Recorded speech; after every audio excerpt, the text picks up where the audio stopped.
नमस्कार मंडळी. ईसापनीती आणि श्री भगवानुवाच भाग 8. आजची गोष्ट बोलणारी गुहा. एका घनदाट जंगलामध्ये एक सिंह राहायचा. एकदा तो फिरत होता, पण त्याला एकही शिकार मिळाली नाही. त्याला थकवा आल्यामुळं तो एका गुहेमध्ये जाऊन बसला. त्याला वाटलं रात्री एखादा प्राणी नक्कीच इथं येईल आणि मी त्याची शिकार करून भोजन करीन. त्या गुहेचा मालक होता एक कोल्हा. तो दिवसभर फिरून आपल्या गुहेमध्ये परत आला.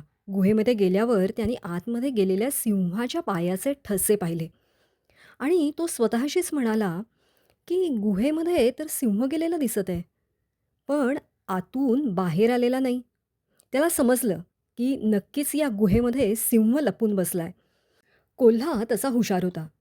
त्यानं एक युक्ती केली.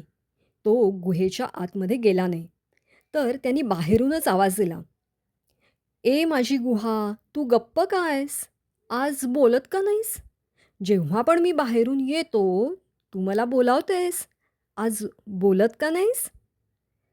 गुहेमध्ये बसलेला सिंह विचार करू लागला, की हे खरं आहे. प्रत्येक दिवशी ही कदाचित गुहा बोलत असेल आणि कोल्ह्याला आवाज देत असेल. आज माझ्या भीतीमुळं गप्प असेल.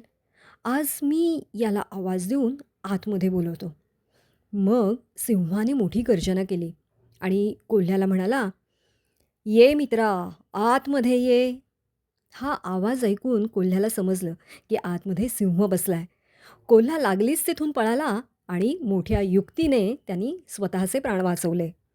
प्रसंगी तुमच्यातली युक्तीच कामी येते.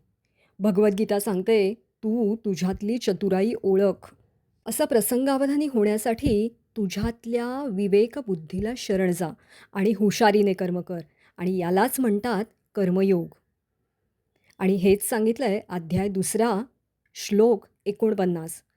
दूरेण यवरं कर्म बुद्धियोगात् धनंजय बुद्धौ शरणमन्विच्छ कृपणा फलहेतवः. श्रीकृष्णार्पणमस्तु.